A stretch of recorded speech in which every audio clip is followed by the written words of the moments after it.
presents Love, Hope, and Faith with Heather Murdock.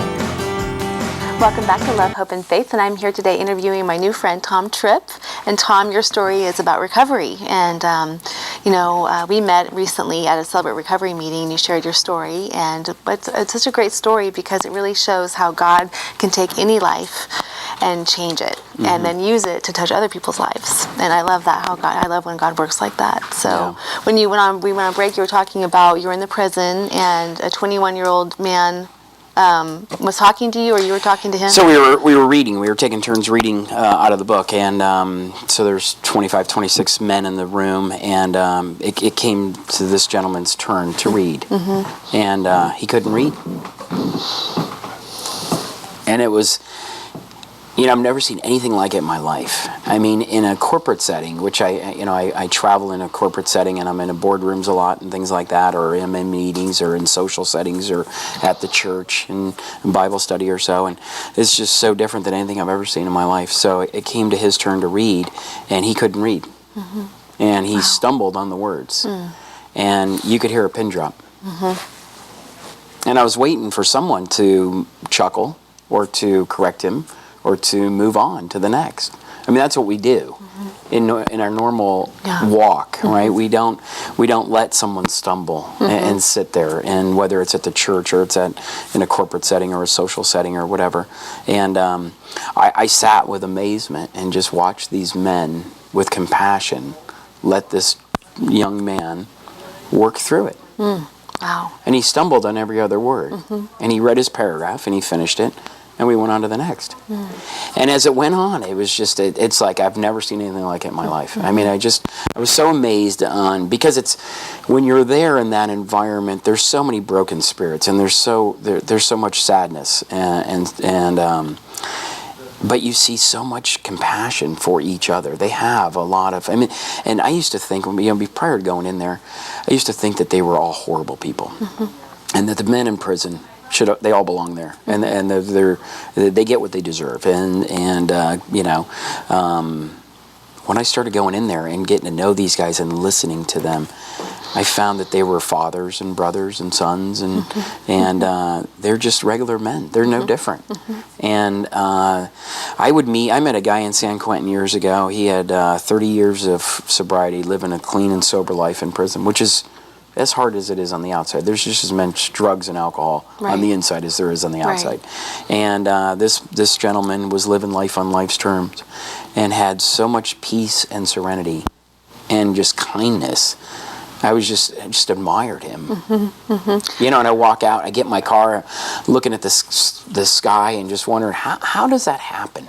How does a guy that's in there feel like that, who's never going home? Yeah, exactly. Where does his hope come from? It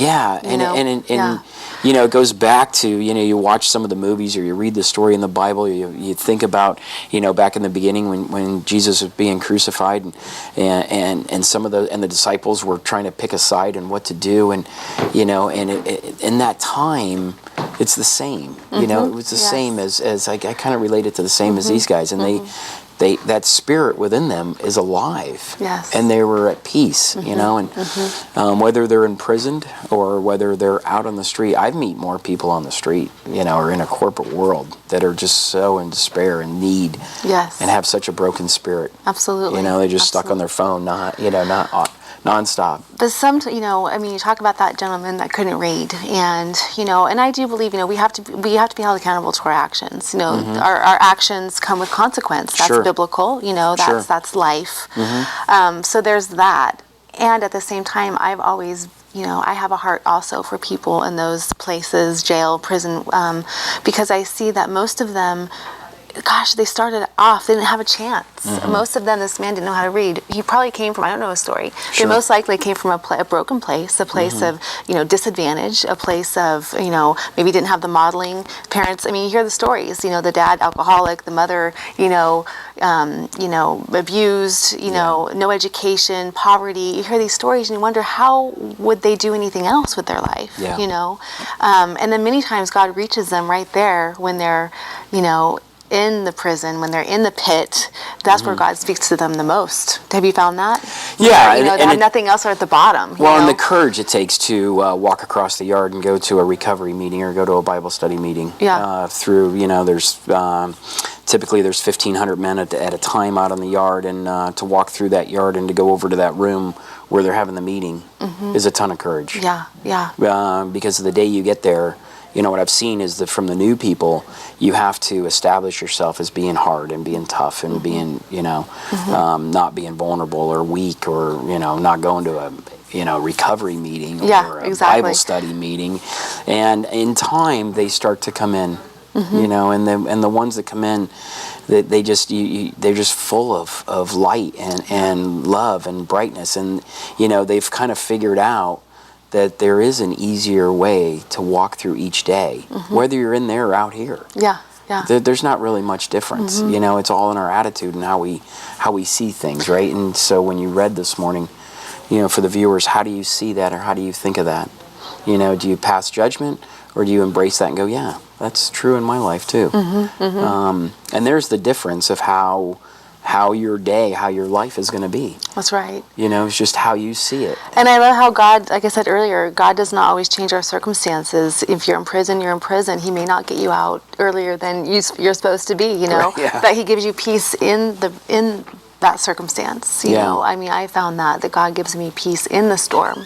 He doesn't necessarily always calm the storm. Sometimes He does. Yeah. But He gives me peace and hope in that. And that's true peace because it's not based on your circumstances. You know what I'm saying? Exactly. It's like joy is not based on your circumstances. I think happiness can be sometimes based on circumstances. Well, I'm happy because things are going well. But true joy comes from within, from a place of God, I believe. Yeah, the at the end of my testimony when I closed the other night, the saying in recovery is happy, joyous, and free. Yeah. Right, and so we think of that, we hear that, and it's on the walls in a lot of recovery centers and stuff. And happy, joyous, and free. What does that mean?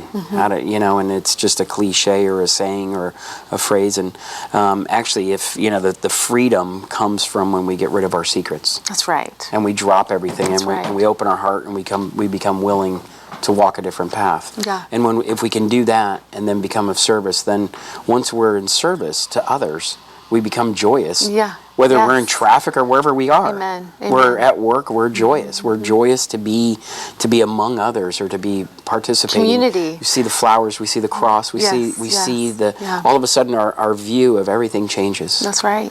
And then we become happy. And that the result is the happiness. Right. Yeah. And it doesn't matter if it's Tuesday or Monday morning or we're in traffic or we've got bills to pay or we've got circumstances. And I have found in my walk that I can be in the worst situation, full of fear and anxiety or whatever, and just take a moment and think about where I'm at and what's going on, and change my perspective a little bit, look at it a little differently, think about it a little differently. It's all about how we think. Yeah, for sure. And just think, wow, could be a lot worse, and all of a sudden some of that fear slips away and some of that faith comes in. Yes, I love that. And that faith is, and if, my sponsor, my old sponsor, Buddy, he used to say that we can just claim faith today. It's not something we have to acquire. It's not something we have to go looking for. We can just claim it right now. That's we can just have it right now. Instead of claiming fear, claim faith. Yeah, absolutely. And there's times, I've had times, I'll be at the hospital or I'll be at a funeral or I'll be at a review and have a lot of fear of what the outcome's going to be. Yeah. And the fear can be as real as the back of your hand, right? It can be a physical thing. It can cripple us, and it can be as real as anything.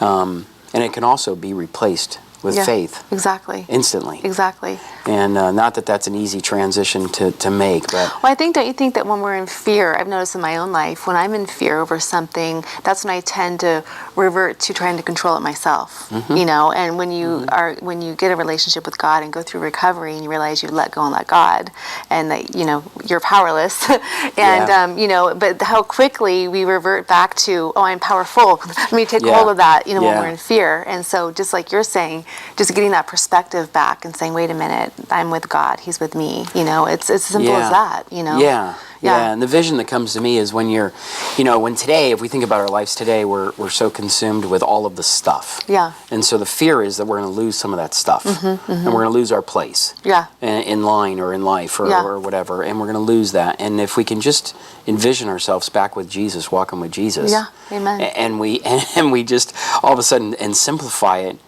all of a sudden, it's just so beautiful. It is. And it's just, the there is no stuff. There is no, and it just changes everything. And all of a sudden, it's like, okay, let's walk 40 miles and see who we can help or whatever. And, so standing in line or worrying about this or what's the outcome going to become. Not that that's not real. I mean, fear can definitely be. We're human. Yeah, we're human. Yeah. So what I do today is I try to, when I get there and I realize, oh, wow, I'm really stuck in fear. And it can be over the silliest little thing. It can be at work sometimes. I think someone else might be talking about me. Yeah. Or passing judgment on me, and I'm in fear of that. And then to realize that they're not even talking about me, they're talking about something else. The world's not about Tom, right? I know, that's a hard process to learn that. It is. I used to be totally like, oh my gosh, the world revolved around Heather. But it wasn't in an ego way. I mean, I think part of it may have been, but it was more, the deeper root of that was fear and worthlessness and, feelings of self-loathing and all those things where, so out of insecurity, I thought everything was about me because I felt responsible for everything, So I'm just so thankful that God's helped me work that out through recovery and just through relationship with Him, know. But we only have about 30 seconds before we go to our next break. And so I do want to hear your story. Okay. We've been talking about kind of what you're learning now, but I'd like to take it back because you've got quite the checkered past. And but God's used it for His glory, so that's amazing. Yeah. So please do stay tuned. We'll be right back in 3 minutes. You're watching Amador County's local television network, TSPN.